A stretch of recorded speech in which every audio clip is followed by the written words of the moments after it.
On his 33rd birthday, the man worth $200 million could not get a table at a bar. To be fair, nobody at the Velvet Rope knew Liam was worth $200 million. They only knew that he was wearing a faded gray hoodie, scuffed sneakers, and looked like he had not slept in about 48 hours. Liam stood at the entrance of the rooftop lounge, the humid Austin air clinging to his skin like a damp sheet. Inside, beyond the red velvet cord, the air was conditioned to a crisp 68 degrees.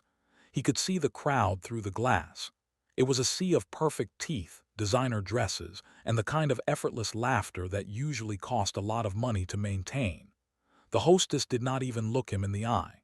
She was scrolling through a tablet, her long acrylic nails tapping against the glass screen with a rhythmic, impatient cadence. "Excuse me," Liam said. His voice was rough from disuse. He had spent the last 3 days coding in a dark room, fueled only by espresso and the sheer panic of a product launch. The hostess finally looked up. Her eyes performed a slow, vertical scan of his body. She started at his messy hair, lingered on the hoodie that had a small coffee stain near the hem, and ended at his sneakers. Her lip curled just slightly. It was a micro-expression of pure disdain. "Do you have a reservation?" she asked, her tone flat. "I do not," Liam admitted. "It is just me.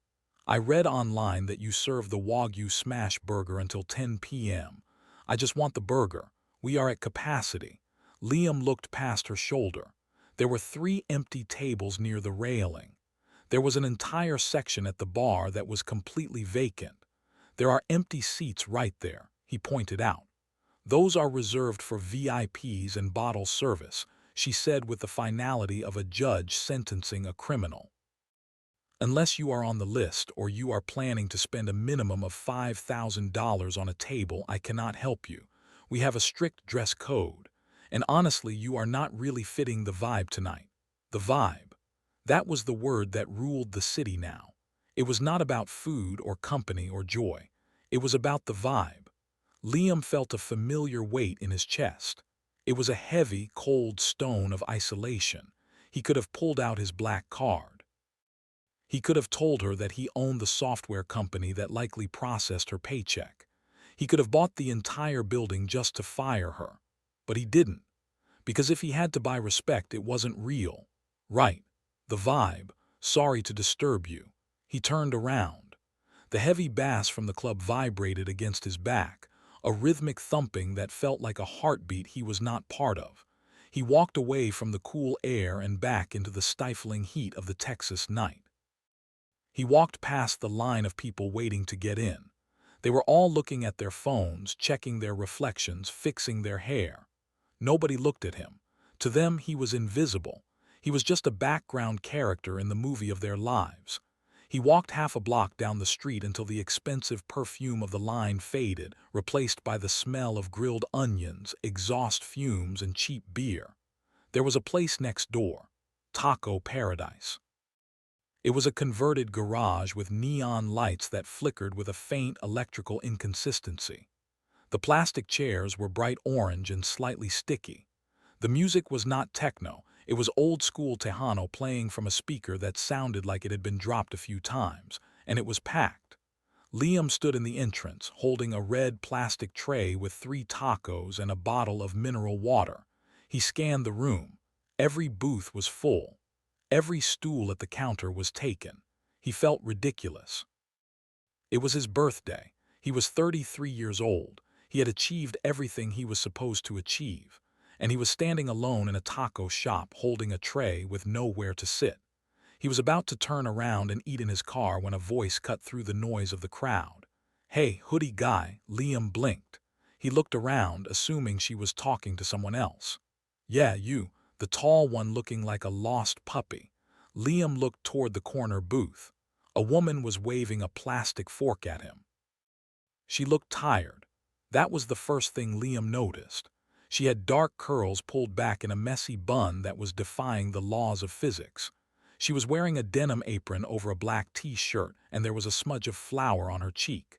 Next to her was a small boy, maybe 6 years old, who was intently lining up plastic dinosaurs on the table. "We have a spare seat," the woman called out.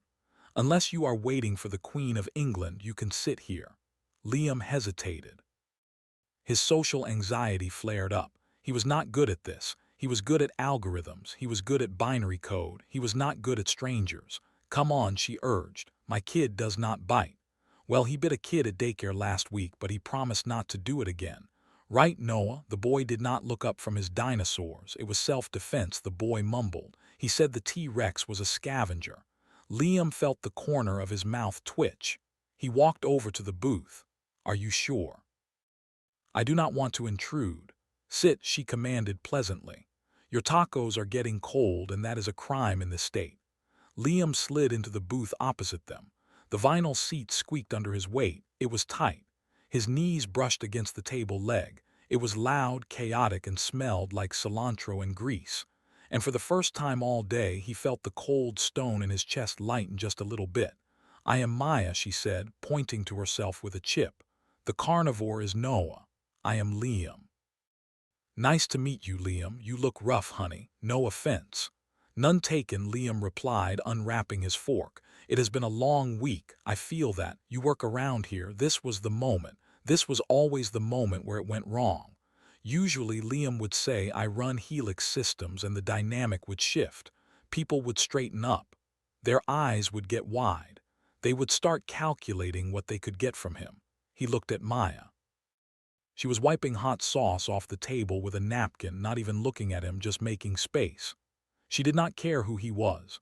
"I work in computers," he said, choosing his words carefully, "just fixing things, systems, that kind of stuff. Tech support, something like that." "My cousin does that," she nodded sympathetically. "It is a thankless job, everyone yelling at you because they forgot their password." Liam took a bite of his taco. It was spicy, greasy, and absolutely perfect. "Yeah, thankless. That is the word." Noah suddenly slammed a plastic dinosaur onto the table. The hard plastic made a sharp sound against the laminate. He looked directly at Liam with intense, serious eyes behind thick glasses. "Question," the boy demanded. "Answer," Liam replied instinctively.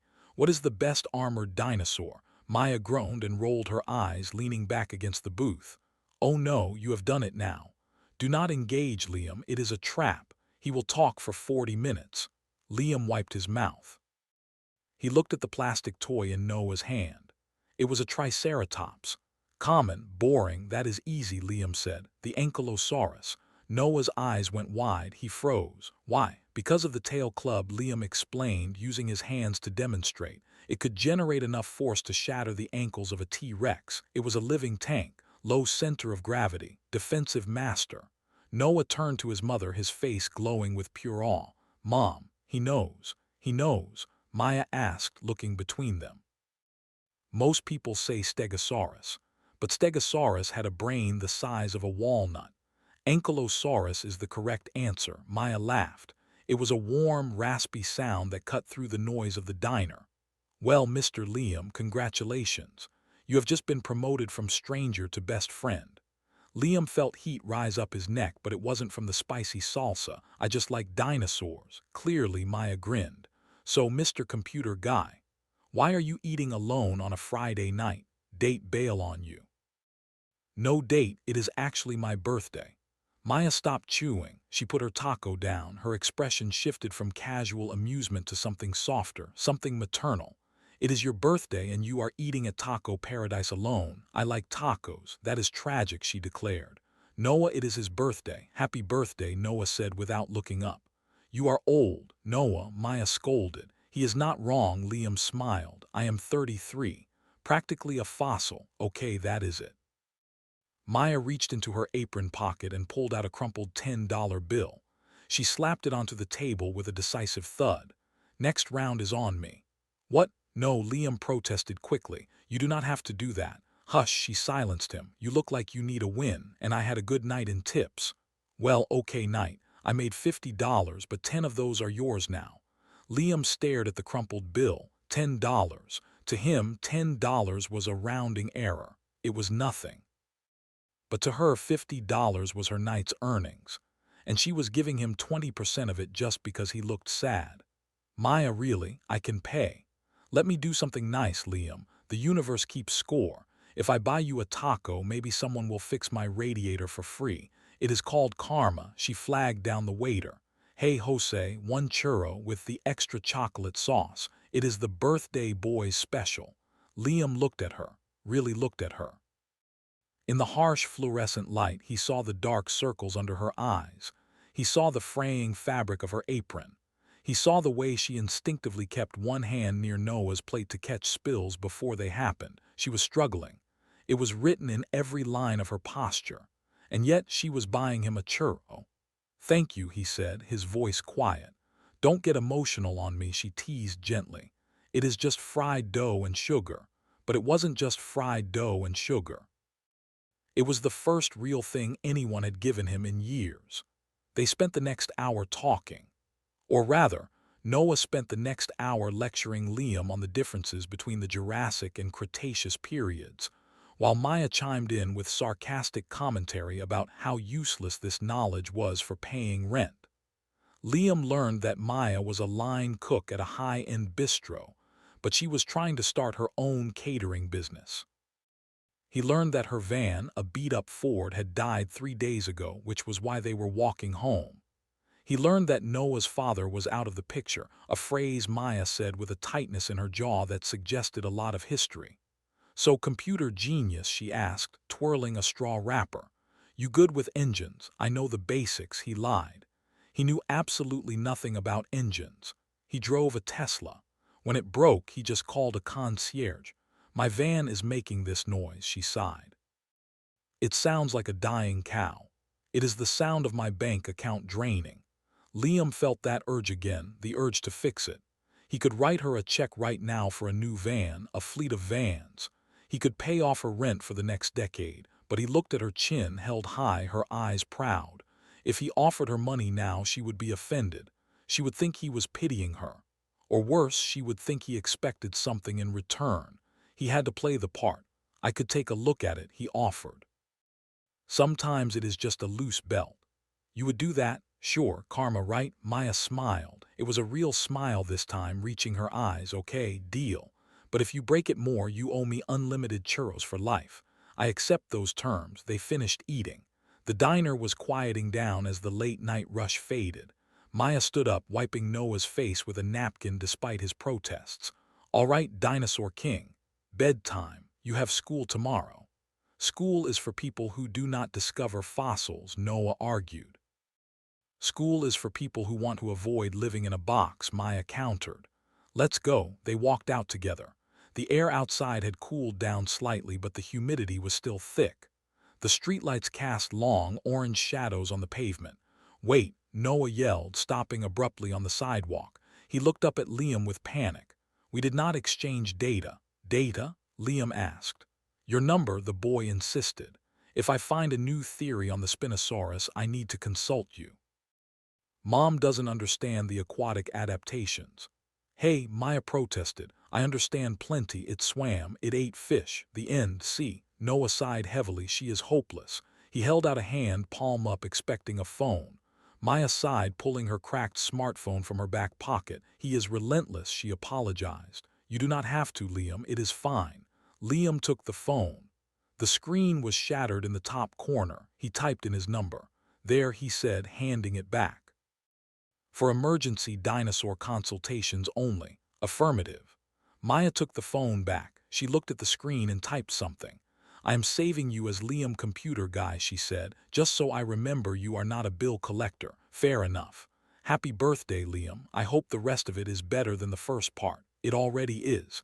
He watched them walk away. Maya held Noah's hand, swinging it gently.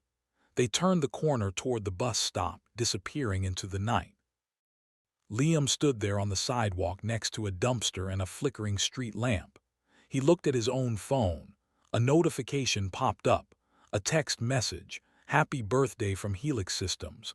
Your stock portfolio is up 3.4%. Liam swiped the notification away.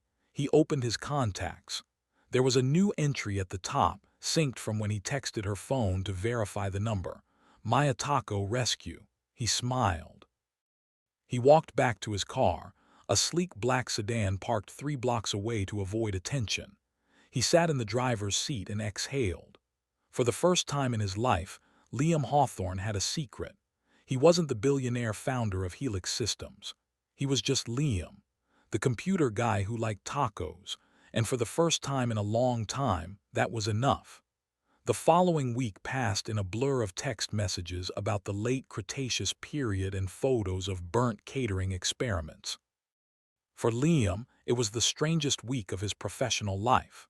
He sat in boardrooms listening to executives discuss quarterly projections for Helix Systems, but his mind was elsewhere. He was thinking about a leaky van radiator.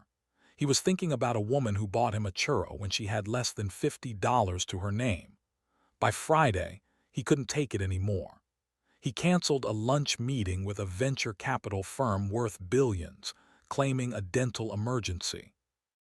Instead, he drove to the Daily Grind, a small coffee shop Maya had mentioned in one of her texts. He found them at a wobbly table near the window. Maya was wrestling with a stack of invoices, her brow furrowed in concentration. Noah was meticulously tearing a muffin apart, separating the blueberries from the bread like a surgeon performing an autopsy. "Hey, computer guy," Maya said without looking up. "You are 5 minutes late." "I ran into traffic," Liam lied. He had actually sat in his car for 10 minutes hyperventilating about whether his T-shirt looked too new. "Likely story," she teased, finally looking up. Her smile was tired but genuine. "Sit." Noah has a theory about how the T-Rex slept that he is dying to share. "It slept lying down," Noah stated matter-of-factly, "like a chicken." "Riveting," Liam said, pulling out a chair.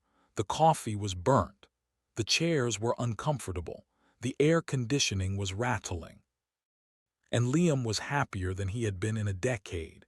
He was just about to ask Maya about her catering business when the atmosphere shifted. It wasn't a subtle shift. It was the kind of sudden drop in pressure that precedes a tornado. Maya stiffened. Her eyes locked on something over Liam's shoulder. Her hand instinctively moved to cover Noah's hand on the table. "Oh no," she whispered. "Please, not today." Liam turned around.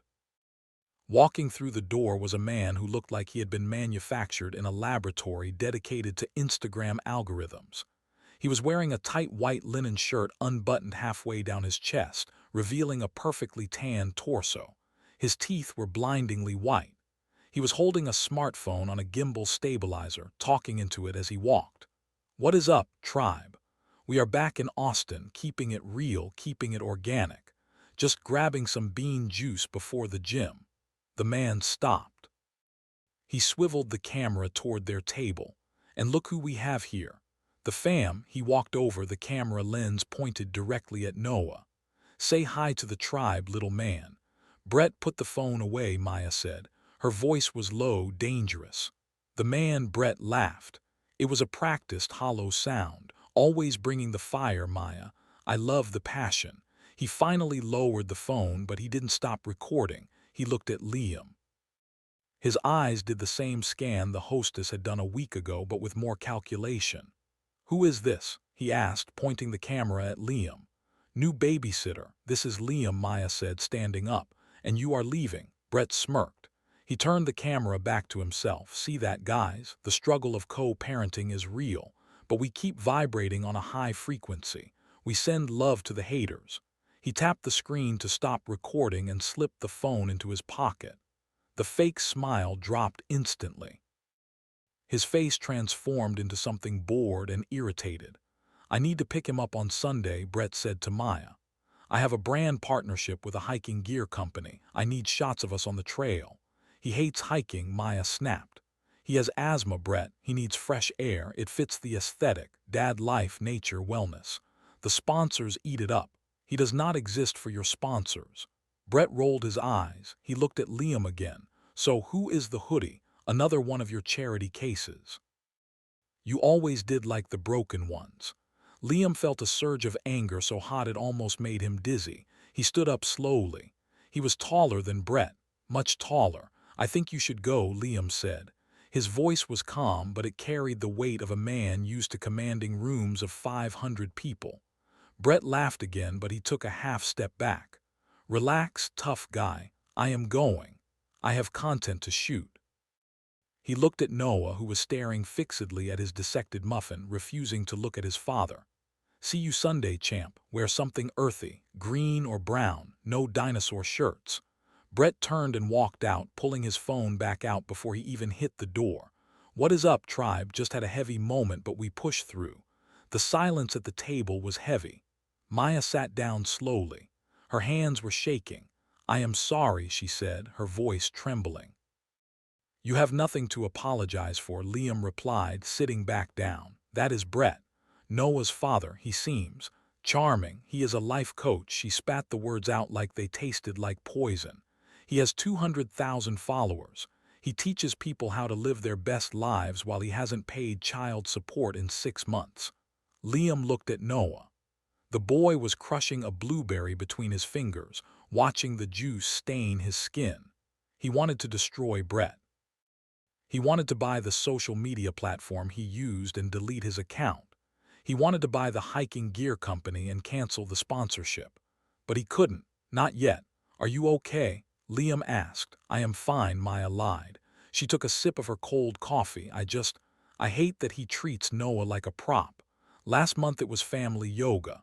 Noah fell and scraped his knee, and Brett just kept filming because it showed resilience. Liam reached across the table. He hesitated, then placed his hand over hers. He won't win, Liam said. Guys like that. They eventually run out of filters. Maya looked at his hand, then she looked at him. Thanks, Liam. You are a good guy. For a computer nerd, I try. 3 days later, the illusion shattered. Liam was in the middle of a code review when his personal phone vibrated against the mahogany desk. It was Maya. She never called during the day. He picked it up immediately. Maya. Liam, she was crying. It was a ragged, breathless sound that made his stomach drop. What is wrong? Is it Noah? Is he okay? He served me. Who? Brett. A process server just came to the bistro, in front of everyone, Liam, in front of my boss. Liam stood up. He walked to the floor-to-ceiling window of his office, looking out over the Austin skyline. What do the papers say? He is suing for custody, she sobbed. 50-50. He wants physical custody 3 weeks a month. Why? Liam asked, his hand gripping the phone so tight his knuckles turned white. He doesn't even like spending weekends with him. He is pivoting. That is what he told me. He is pivoting his brand to dad influencer. He needs Noah for the content. He signed a deal with a diaper bag company, Liam. A diaper bag company. Noah is 6. Okay, Liam said, his voice dropping into problem-solving mode. Okay, we fight it. How? Maya's voice cracked. I looked up his lawyer. It is Sharkman and Associates. They cost $500 an hour. I have $300 in my checking account. I can't even afford a consultation. We will figure it out. No, we won't, she shouted, and he could hear the panic taking over. You fix computers, Liam. You can't fix this. The system is built for people with money. Brett has money now. He has investors. I have a broken van and a stack of invoices. Maya, listen to me. I am going to lose him, Liam. I am going to lose my son to a man who sees him as a prop for likes. She was hyperventilating. Maya, where are you? I'm outside the bistro. I can't go back in. I can't let them see me like this.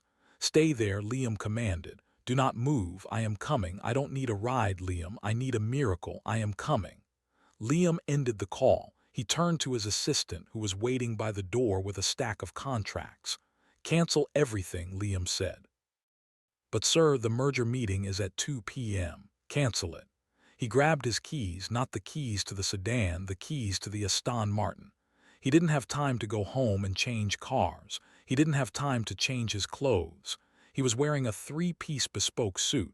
He looked at his reflection in the glass. The hoodie was gone. The disguise was over. He took the elevator down to the private garage. The engine of the car roared to life, a deep, guttural growl that echoed off the concrete walls. He drove through the city like he owned it, which, in a way, he did. He found Maya sitting on a curb behind the bistro, her head in her hands. She was still wearing her chef's whites. He pulled the car up to the curb. It was a silver bullet of a machine worth more than the entire building she worked in. Maya didn't even look up. She probably assumed it was a customer. Liam opened the door and stepped out. The polished leather of his shoes hit the pavement. He adjusted his cufflinks. Maya. She raised her head. Her eyes were red and swollen. She looked at him. Then she looked at the car. Then she looked at his suit. She blinked. Liam, get in the car, Maya. She stood up slowly, wiping her hands on her apron. She looked confused, like she was trying to solve a puzzle that had missing pieces. Whose car is this? Did you steal it? No. And why are you wearing a suit? You look different. I will explain everything. But right now we need to go. Go where? To my office. Your office. You said you work in a basement fixing hard drives. I lied. Maya took a step back. The confusion in her eyes was turning into suspicion. Who are you? I am the guy who is going to destroy Brett, Liam said, his voice hard. Now please, get in the car. Maya looked at him for a long moment. She looked at the desperation in his eyes, the same desperation she felt. She didn't ask another question. She opened the door and slid into the leather seat. Liam got in and floored it. They drove in silence. Maya stared out the window, her fingers tracing the stitching on the leather dashboard. This is a $200,000 car, she whispered. 300, Liam corrected automatically. She looked at him sharply. They pulled up to the Helix Tower. It was the tallest building in the city, a twisting spire of glass and steel that dominated the skyline. Liam pulled up to the front entrance. A valet rushed over. Mr. Hawthorne, the valet said, opening Liam's door. Welcome back. Liam tossed him the keys. Keep it close. He walked around and opened Maya's door. She stepped out, looking up at the building. Helix Systems, she read the sign. You work here, I founded it. Maya stopped walking. She froze on the sidewalk. People in business suits rushed past them, parting around Liam like water around a rock. You founded it, she repeated. You are the CEO? Yes. So the tacos, the $10, the broken van. Liam turned to face her. He saw the betrayal in her eyes, and it hurt more than he expected. I just wanted to be normal, Maya, for a few hours.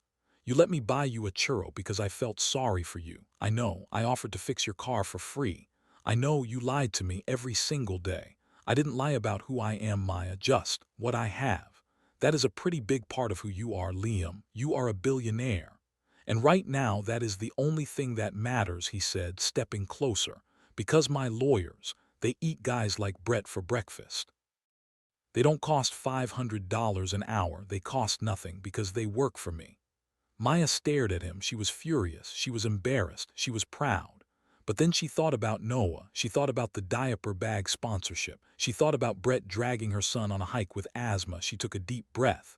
You are a jerk, Liam Hawthorne, I know. And you owe me a lot more than a churro, I know. She squared her shoulders. She looked at the massive glass doors of the tower. Okay, let's go bury him.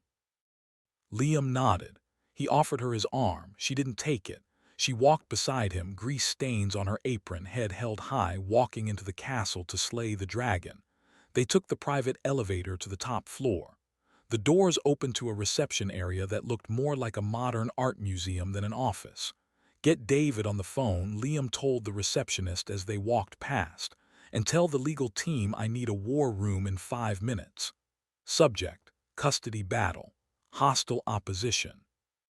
Yes, Mr. Hawthorne. Liam led Maya into his office. It was corner-facing with a view that stretched all the way to the hill country. Sit, he said, pointing to a leather chair.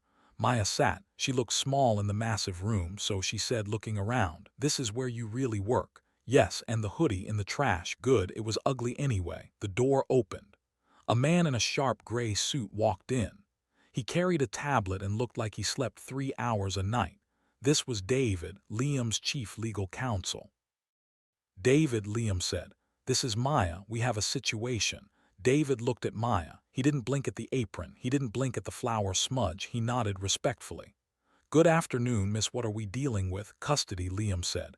The father is an influencer. He is suing for 50-50. He has Sharkman representing him. David actually laughed. It was a dry, short sound. Sharkman, that guy is a billboard lawyer. We will crush him by lunchtime.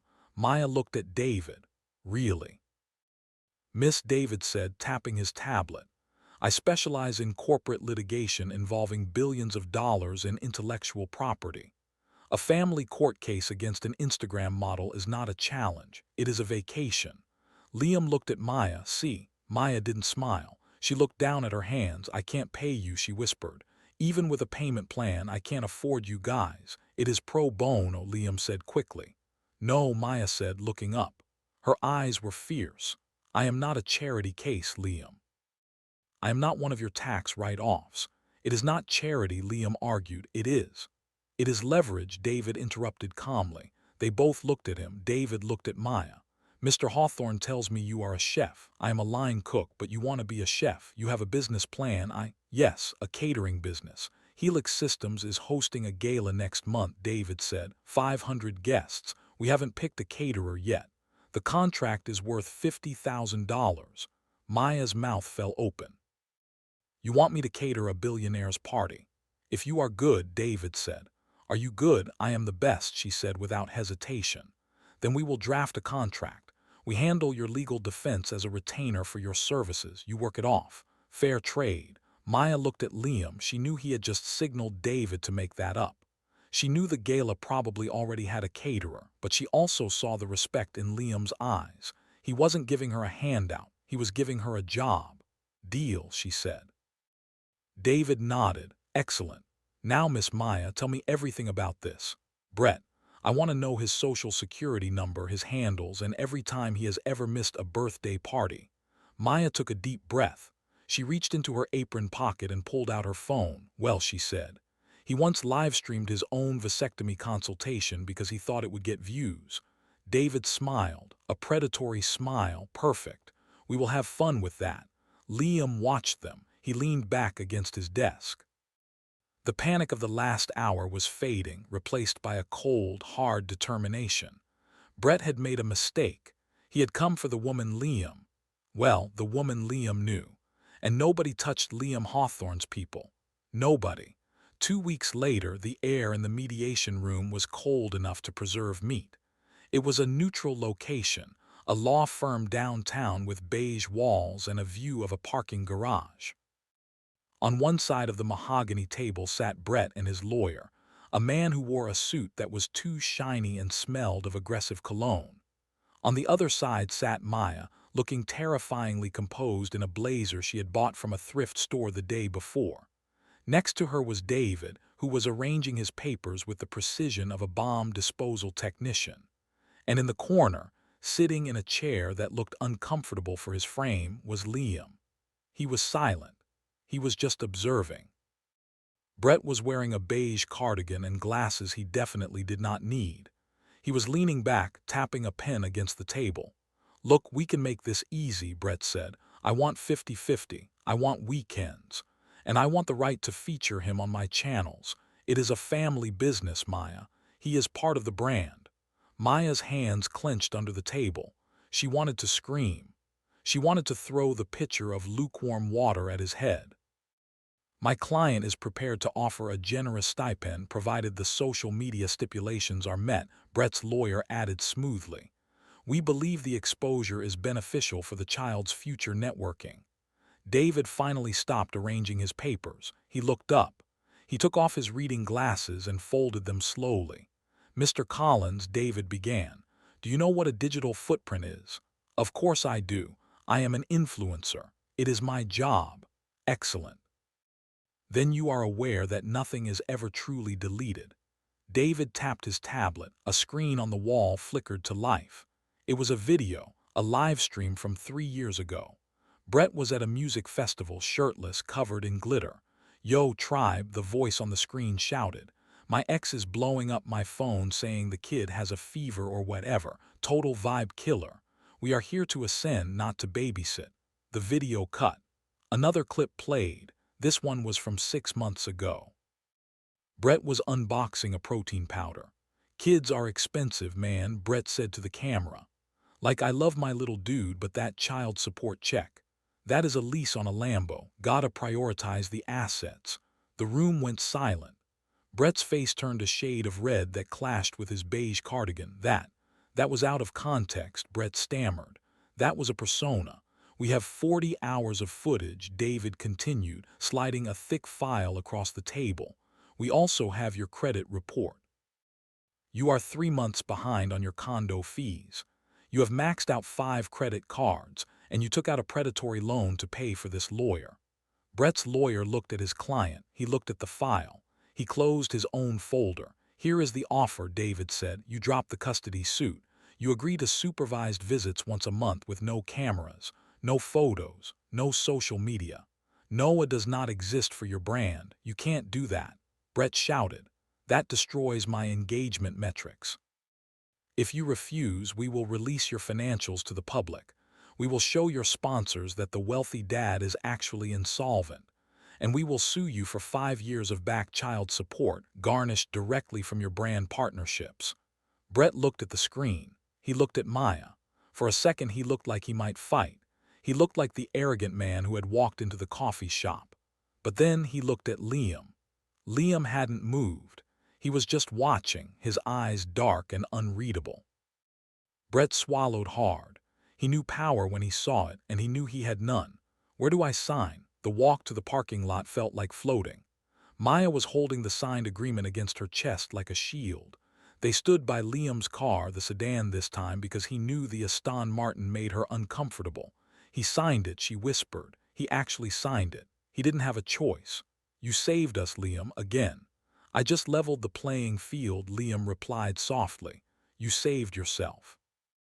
You raised that kid alone for 6 years. That is the hard part. Maya looked at him. The sun was setting, painting the Austin sky in bruises of purple and orange. So, the contract, the catering gig, the gala, I assume that was fake. Oh no, that is real. David drafted it this morning, 500 guests, 3 courses, and I expect excellent appetizers. You are serious, I never joke about appetizers. Maya laughed. She stepped closer to him. She reached out and fixed his collar, her fingers brushing against his neck. You are still a jerk for lying to me, I know, but you are my jerk. Is that a title? It is a promotion. Don't let it go to your head. 1 month later. Liam stood in front of a mirror in his penthouse. He was wearing a suit, but this one was different. It was navy blue. It wasn't bespoke. He had bought it off the rack at a department store because Maya said she liked the color. Tonight was the date, the real date. He drove to Maya's apartment. She was waiting outside. She was wearing a dress the color of emeralds. It was simple, elegant, and she looked like a movie star who had decided to grace the mortals with her presence. Wow, Liam breathed. You clean up okay, computer guy. Shall we? He opened the door for her. They drove to the Velvet Rope. The line was longer than it had been on his birthday. The bass was thumping just as loud. They walked up to the front. The same hostess was there. She looked at Liam. She looked at his suit. She looked at the expensive watch on his wrist. And then she looked at his face. Recognition dawned on her. It wasn't because she remembered the guy in the hoodie. It was because his face had been on the cover of Forbes magazine 3 days ago.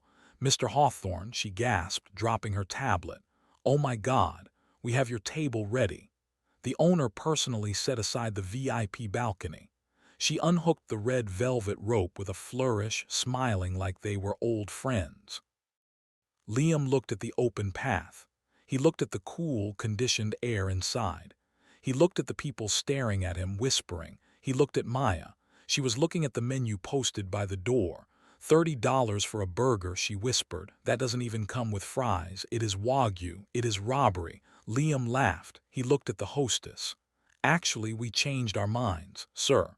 The vibe is a little off tonight. He took Maya's hand. They turned around and walked away from the red rope, the VIP table, and the $5,000 bottle service. They walked half a block down the street. The neon sign of Taco Paradise flickered to life.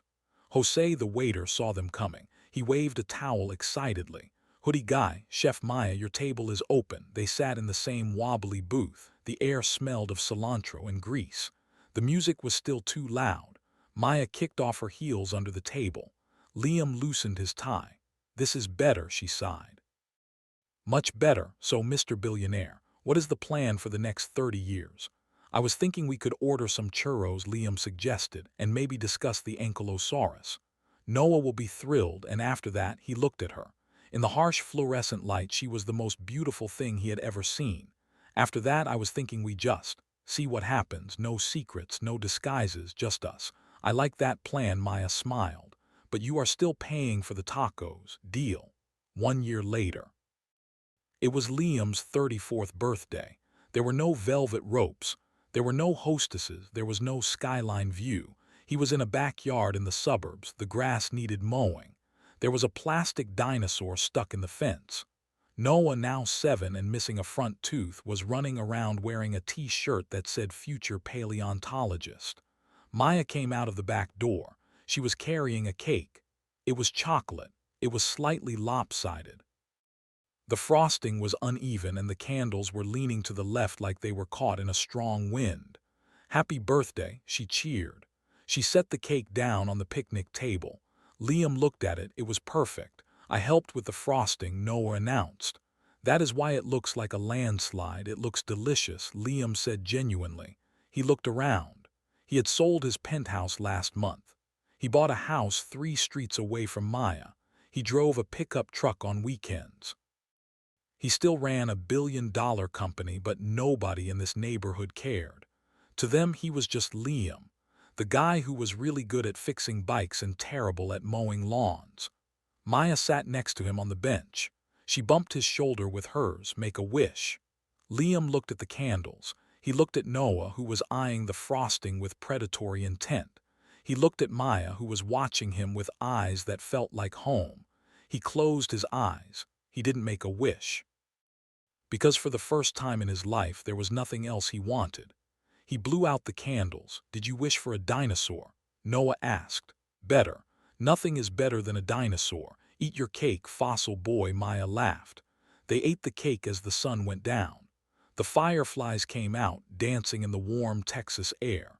And Liam Hawthorne, the man who could buy anything in the world, realized that the best things, the only things that mattered, were the ones you couldn't put a price tag on. He took Maya's hand under the table. She squeezed it back. And that was all the vibe he would ever need. The dishes from the birthday party sat in the sink, soaking in soapy water that had gone cold hours ago. The house was quiet, save for the hum of the refrigerator and the soft, rhythmic breathing of the man sleeping next to Maya. She traced the line of Liam's jaw with her fingertip. Even in sleep, he looked like he was solving a complex equation. His brow was faintly furrowed, his hand twitching slightly against the duvet. Maya slid out of bed, her feet touching the cool hardwood floor. It was 6 a.m. The sun was just beginning to bleed through the blinds, painting the room in stripes of gray and gold. She tiptoed to the kitchen. This was her sanctuary, or it used to be. Now it was the headquarters of Dynamite Catering, a name Noah had insisted on and which she had foolishly registered with the Chamber of Commerce. She pressed the button on the coffee maker. The machine hissed softly, filling the air with the scent of dark roast. 30 minutes later, the kitchen was a war zone of flour, eggs, and panic. Liam walked in, rubbing his eyes. He was wearing flannel pajama pants and a t-shirt that was inside out. He leaned against the doorframe, watching Maya frantically pipe icing onto a tray of cupcakes. "Good morning," he mumbled. "You look like you are fighting a losing battle with a pastry bag."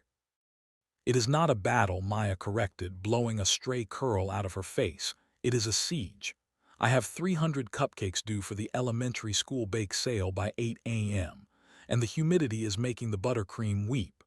Liam walked over and poured himself a cup of coffee. He peered at the cupcakes. "They look fine. They look like they are melting, Liam. They look like sad, sugary puddles." "Can I help?" Maya stopped. She looked at him with the spatula raised like a weapon. "Do you know how to pipe a rosette?" "No, but I can optimize your workflow. I was watching you. You are crossing the kitchen 3 times to get to the sprinkles. If we move the station closer to the oven." Maya pointed the spatula at the door. "Out. Take your coffee and your efficiency algorithms and go sit on the porch." Liam laughed, holding up his hands in surrender. "Understood," retreating to the perimeter. He kissed her on the cheek, a quick, scruffy contact that made her knees weak despite the stress, and walked to the back door. He sat on the porch swing, the wood creaking under his weight. He took a sip of coffee and looked out at the lawn. It was imperfect. There were weeds near the fence. The grass was a little too long. It was perfect. His phone vibrated on the table next to him. He ignored it. It vibrated again. A long, insistent buzz against the wood. He picked it up. The screen flashed a name that made his stomach tighten instantly. Eleanor Hawthorne. He stared at the name. His mother. The woman who thought emotions were a biological defect and that net worth was the only metric of a human soul. He slid his thumb across the screen. Mother. Liam, her voice was crisp, clear, and cold, like vodka over ice. I have been trying to reach you for 3 days. Your assistant tells me you are unavailable. I have been busy. Busy doing what? I saw the quarterly reports. Helix is up 12%. You should be in Tokyo closing the deal with Sato Industries. I sent David. He can handle it. David is a lawyer, Liam. You are the face of the company. I am the founder, Mother. I can send whoever I want. There was a pause on the other end, a silence that was heavy with judgment. I am in Austin, she said. Liam sat up straight. The swing stopped moving. What? My jet landed an hour ago. I am currently in a car on my way to. She paused and he could hear the rustling of paper. 124 Oak Street. Is this correct? The driver seems to think we are lost. This is a residential neighborhood. It is my house, Mother. You bought a house in the suburbs. What happened to the penthouse? I sold it. You sold a prime asset in a booming real estate market to live in. A wooden box. Liam rubbed his temples. The headache was instant. Why are you here, Eleanor? We need to talk about the future of the family trust and apparently about your mental health. I will be there in 10 minutes. She hung up. Liam stared at the phone. 10 minutes. Stood up and walked back into the kitchen. Maya was putting the final cupcake into a box. She looked up beaming. Done, and with 5 minutes to spare, see. I didn't need your workflow optimy. She stopped. She saw his face. What is wrong? Who died? Nobody died, Liam said, putting his mug in the sink. But we are about to be invaded. Invaded by who? Brett. Worse, Liam said grimly. My mother. Maya blinked. Your mother, the one who lives in New York and sends you fountain pens for Christmas. The same. She is 10 minutes away. Maya looked down at her apron, which was covered in flour, butter, and pink food coloring. She looked at the kitchen, which looked like a bomb had gone off inside a bakery. She looked at Noah, who had just walked in wearing nothing but dinosaur underwear and a cape. I need a shower, Maya said, her eyes wide. I need to clean this kitchen. I need to hide the child. You don't have to do anything, Liam said, grabbing a towel to wipe the counter. She is not staying. I won't let her stay. Liam, Maya said, grabbing his arm, this is your mother. We have been together for a year and I have never met her because I was protecting you. Well, she is here now, and I am not going to meet the matriarch of the Hawthorne dynasty looking like a frosted cupcake. Maya ran out of the room. Noah looked at Liam. Is Grandma a dinosaur? Liam sighed. She is a T-Rex, buddy, but with better jewelry. Go put on pants, please. 8 minutes later, a black limousine longer than the driveway pulled up to the curb. It looked absurd next to the Honda Civic parked in the neighbor's driveway. A driver in a uniform stepped out and opened the back door. Eleanor Hawthorne emerged. She was 60 years old but looked 40. She was wearing a cream-colored Chanel suit that probably cost more than Maya's student loans. Her hair was a helmet of platinum blonde perfection. She wore sunglasses despite the fact that it was cloudy. Liam walked out to meet her. He was still in his pajama pants.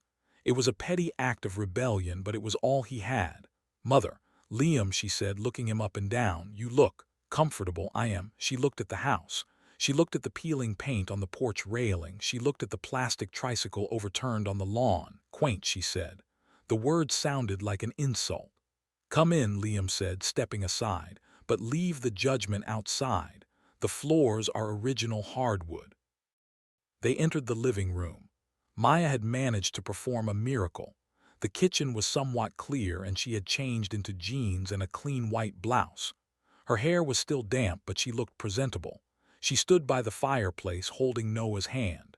Noah was wearing pants. They were backwards, but they were pants. Mother, Liam said, this is Maya. And Noah. Eleanor stopped in the center of the room. She didn't take off her sunglasses. She looked at Maya. So Eleanor said, this is the chef. I am a caterer, actually, Maya said, stepping forward with her hand extended. Nice to meet you, Mrs. Hawthorne. Eleanor looked at the hand. She didn't take it. Eleanor, please. Mrs. Hawthorne was my mother-in-law and she was a dreadful woman. She turned to Liam. Are we going to stand here or are you going to offer me tea? I assume you have tea, or do you only serve? Whatever that smell is, it is buttercream, Noah piped up. It is made of sugar and butter. It is delicious. Eleanor looked down at Noah. She lowered her sunglasses just enough to look him in the eye. Children should not consume sugar before noon. It affects cognitive development. I am 7, Noah said. My cognitive development is fine. I know what a pachycephalosaurus is. Do you? Liam choked back a laugh. Eleanor blinked. A what? It is a dinosaur with a thick skull, Noah explained helpfully. Like you, Maya gasped. Noah, go to your room. Now. Noah shrugged and ran off, his cape fluttering behind him. I am so sorry, Maya stammered. He has no filter. Evidently, Eleanor said dryly. She sat down on the sofa, dusting off an invisible speck of dust before settling. So, Liam, this is the life you chose. You abandoned the board, you abandoned the city to play house in the suburbs. I didn't abandon the board, Liam said, sitting in the armchair opposite her. I still run the company, I just do it remotely. It is called the 21st century, Mother. And the gala? Eleanor asked. The shareholders are asking why the CEO brings a caterer as his date to company functions. Maya stiffened. I am his partner, Eleanor, not just his date. Eleanor turned her gaze to Maya. It was a cold, calculating look. Partner, that is a heavy word, my dear. In my world, a partner brings assets to a merger. What assets do you bring to this union? Besides buttercream and an insolent child. Liam stood up. That is enough. Sit down, Liam, Eleanor said without raising her voice. I am simply asking a business question. You are worth billions, she is. Well, I looked into your financials, Maya. You have a small business loan and a credit score that is improving but hardly impressive. You investigated me, Maya asked, her voice rising. I protect the family interests. It is what I do. Get out, Liam said. Eleanor looked at him. Excuse me, I said get out. You do not come into my home and insult the woman I love. Love, Eleanor scoffed. It is a chemical reaction, Liam. It fades, legacy does not. Liam walked to the door and opened it wide. The driver is waiting, Mother.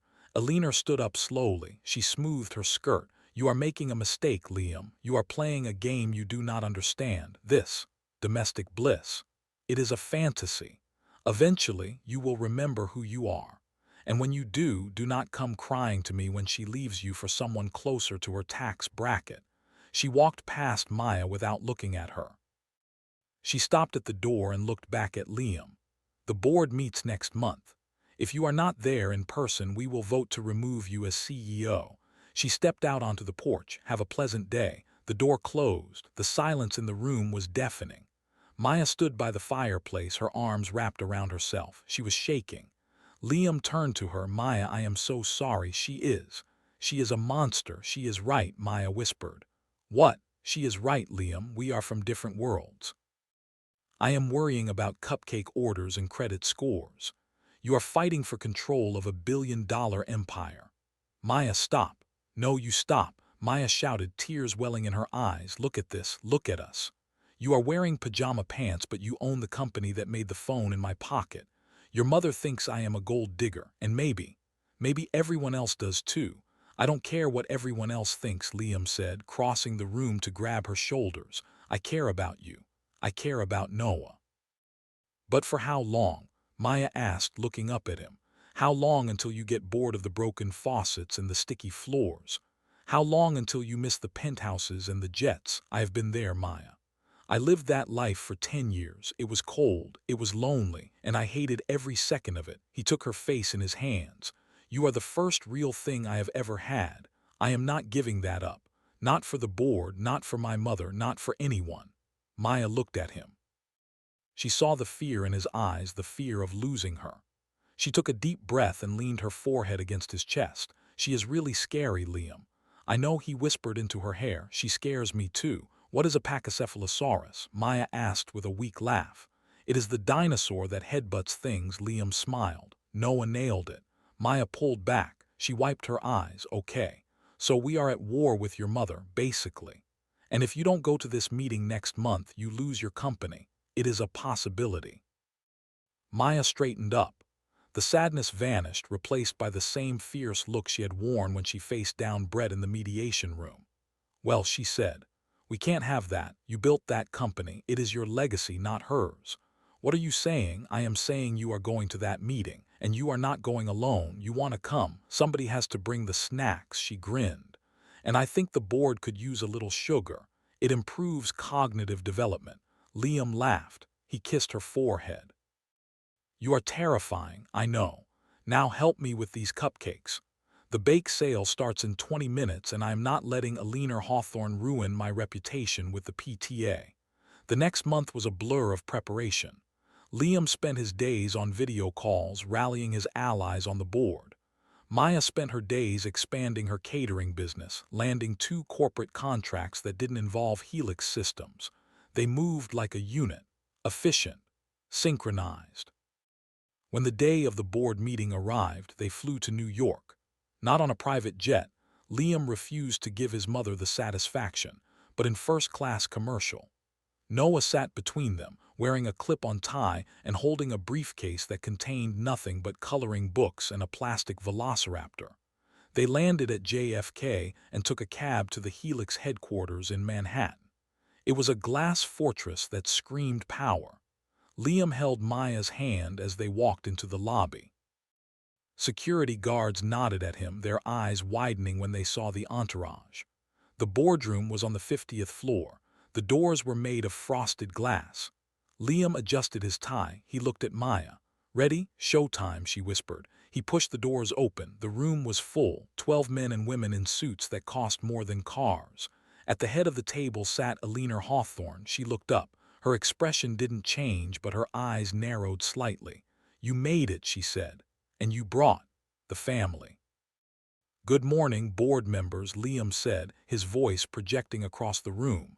He didn't sit down. He walked to the front of the room, standing right next to his mother's chair. He placed a hand on the mahogany table. "I understand there are concerns about my leadership," Liam began.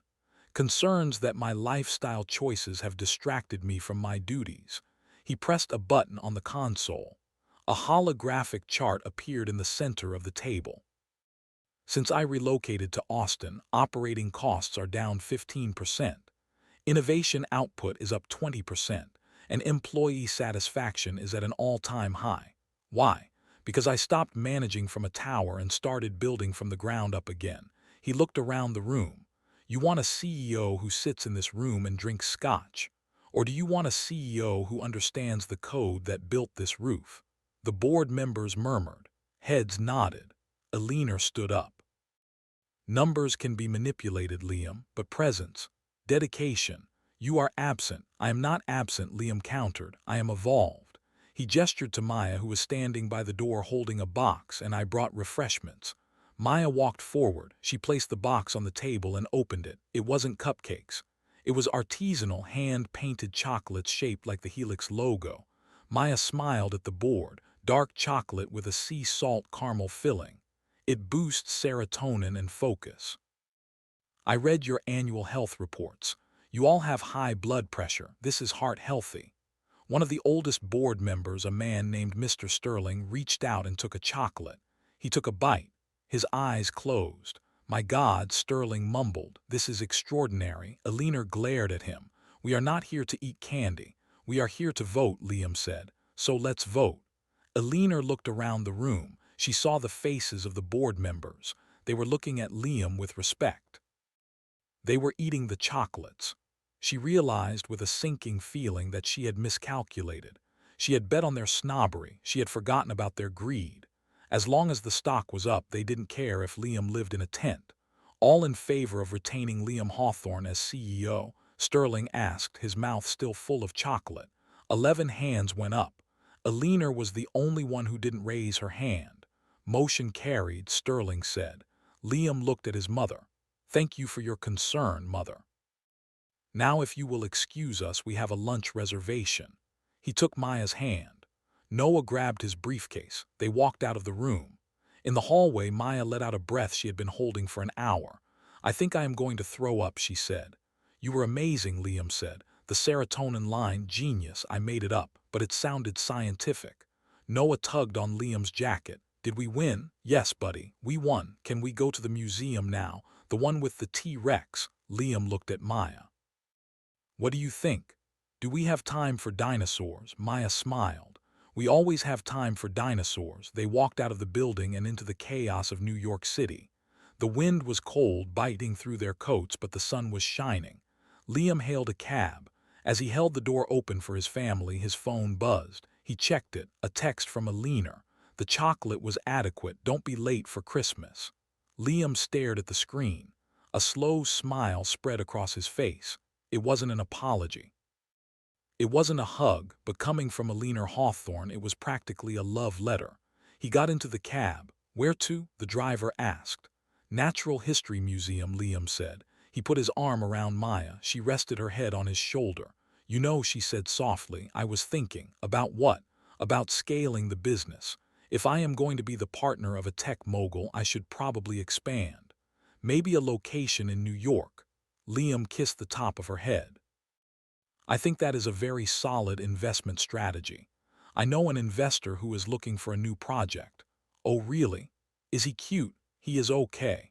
Kind of nerdy, likes dinosaurs. Maya laughed. I will take him. The cab merged into traffic, disappearing into the river of yellow cars. Inside, 3 people sat together, a billionaire, a caterer, and a future paleontologist. They didn't fit the vibe of the city. They didn't fit the mold of the boardroom, but they fit together. And that was the only metric that counted. The cab ride to the Upper West Side was a lesson in New York traffic physics.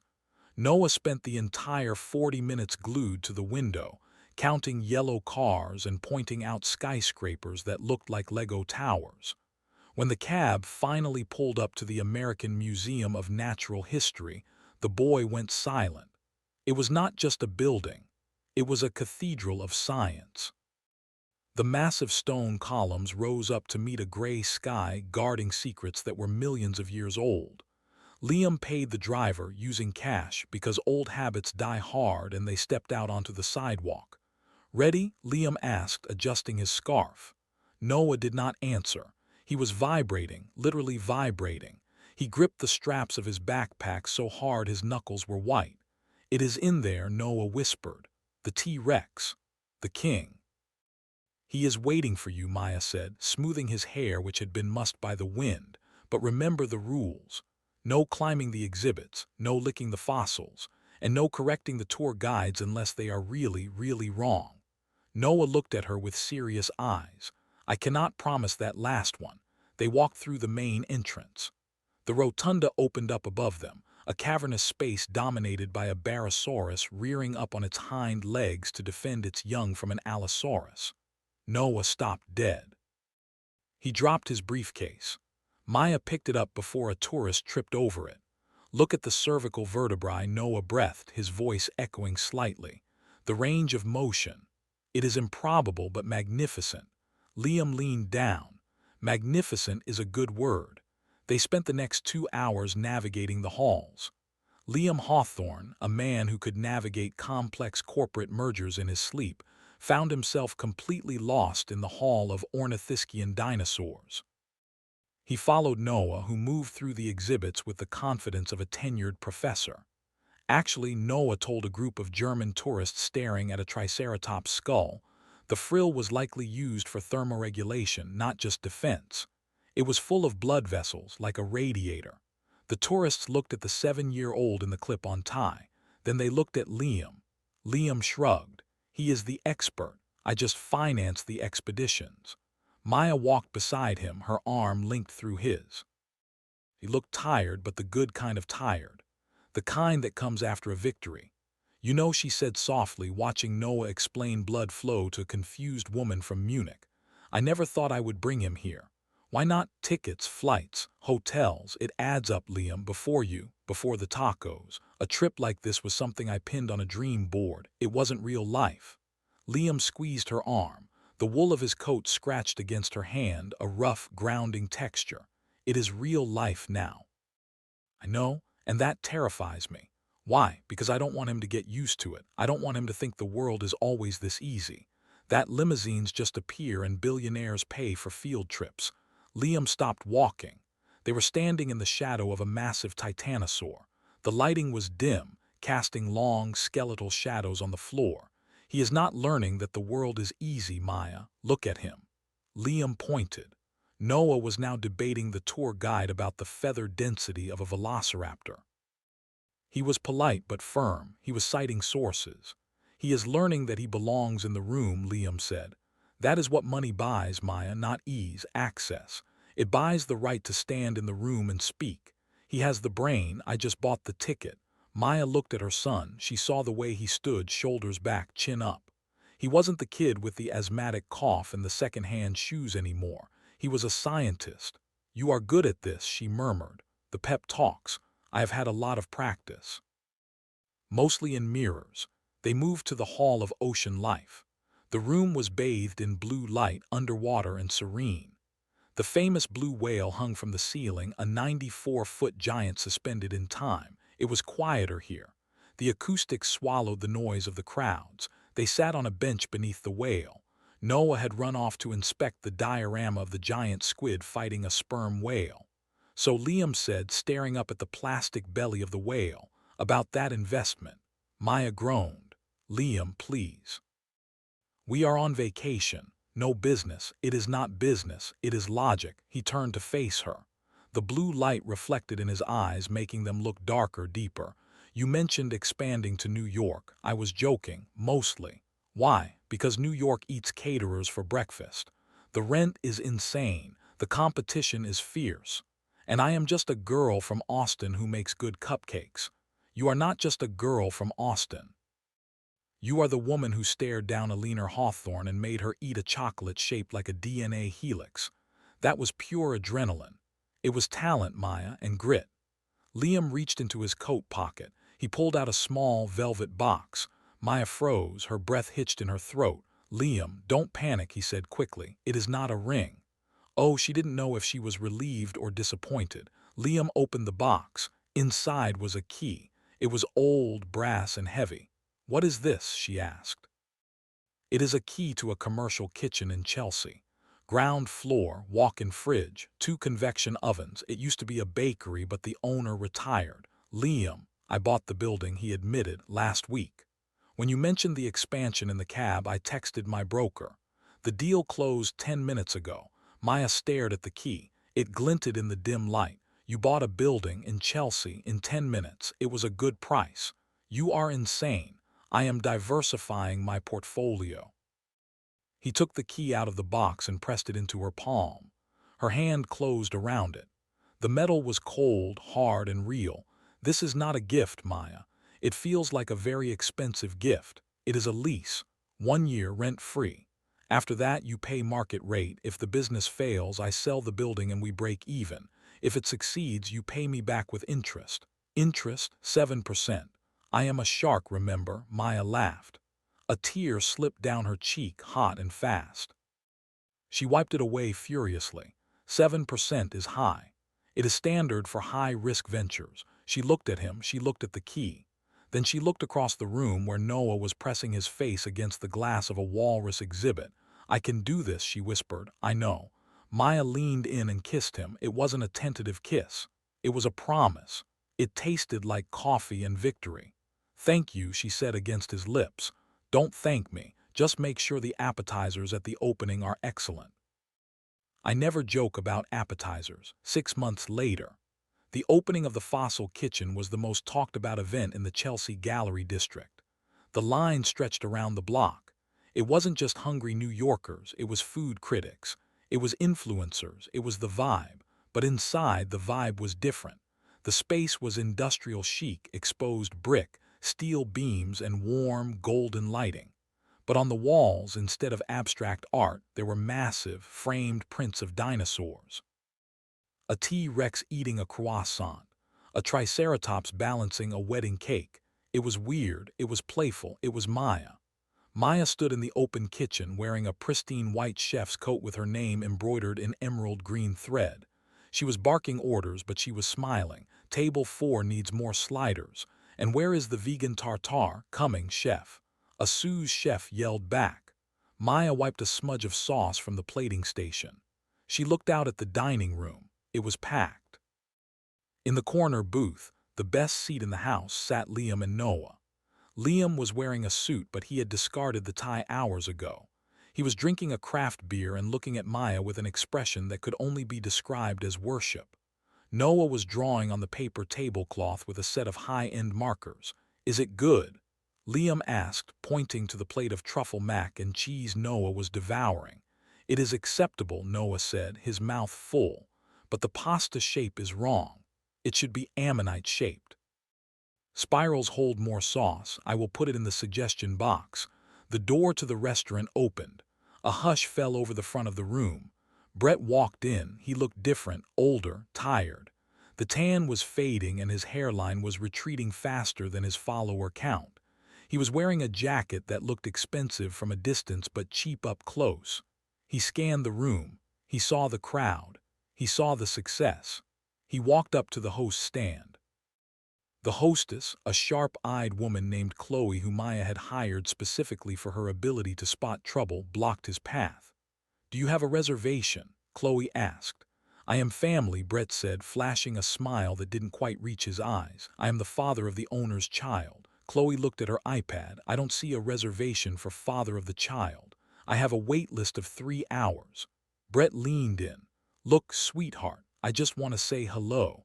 Maybe get a quick photo for the gram. Congratulate the ex. It is good content." A hand landed on Brett's shoulder. It was heavy. Liam stood behind him. "Hello, Brett." Brett jumped. He spun around. "Liam, whoa, you snuck up on me." "I wasn't sneaking. You were just busy trying to hustle my hostess." Brett laughed nervously. He looked at Liam's suit. He looked at the restaurant. "You guys did good," he said. "Real good. I always knew Maya had it in her. I was the one who told her to cook, you know, back in the day."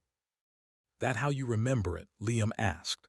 "Because I recall you telling her that cooking was a hobby and she should focus on your brand." "Details," Brett waved a hand.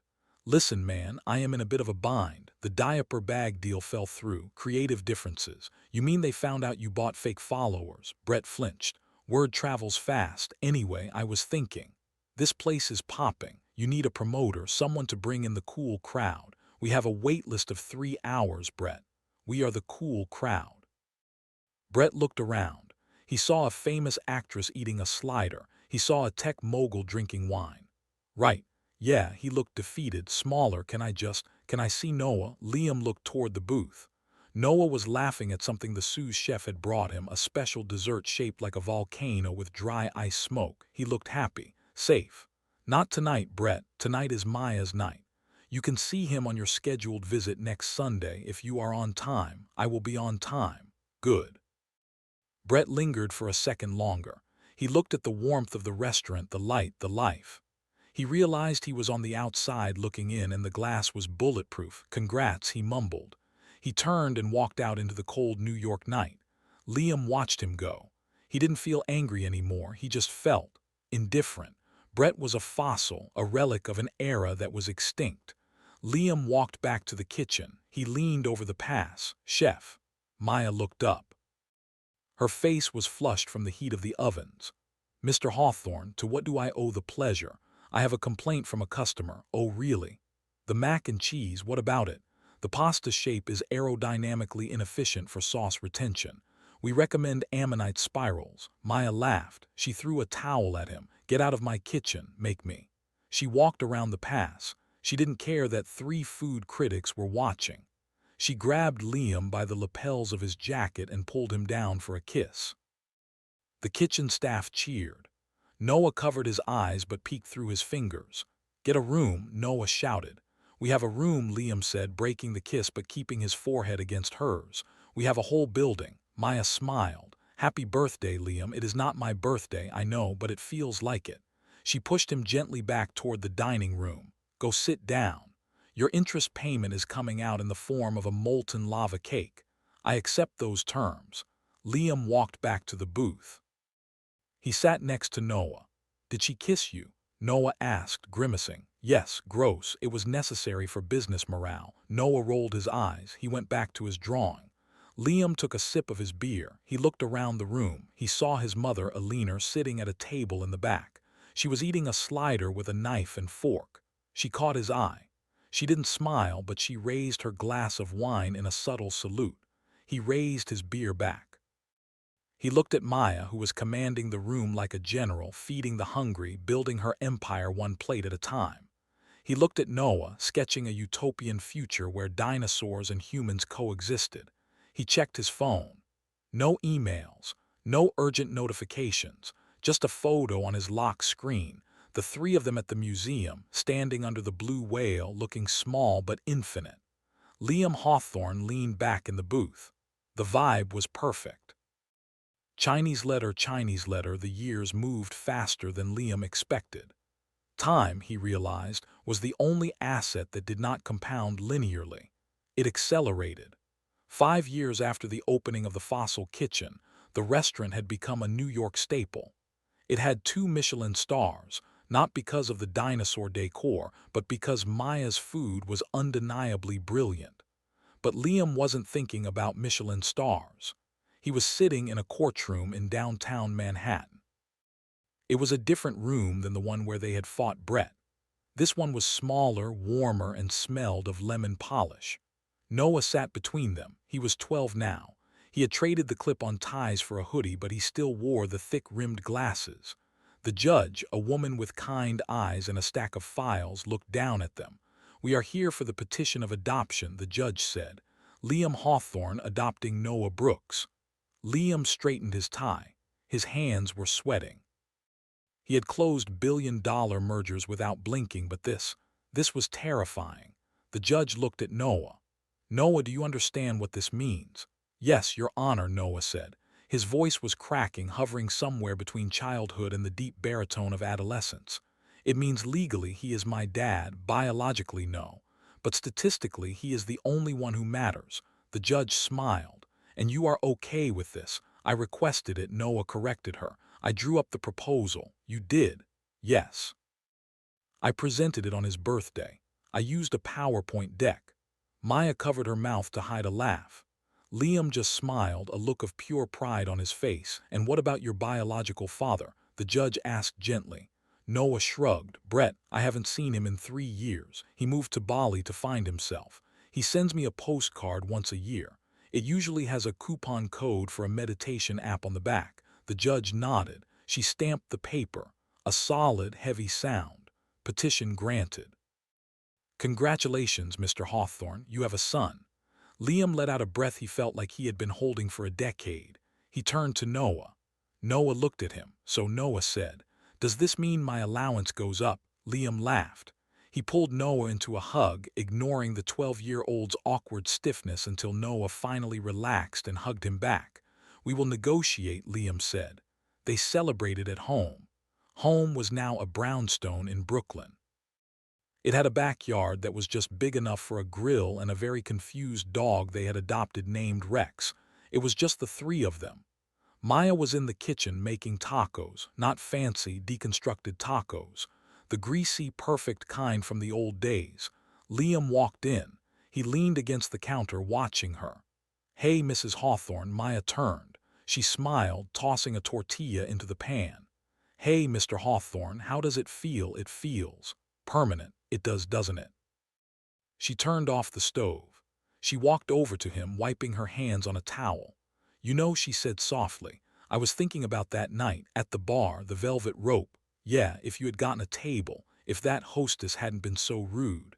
I would have eaten a burger alone," Liam finished. "I would have gone back to my penthouse. I would have continued being rich and miserable. And I never would have known that the Ankylosaurus is the best armored dinosaur." Maya laughed. She wrapped her arms around his neck.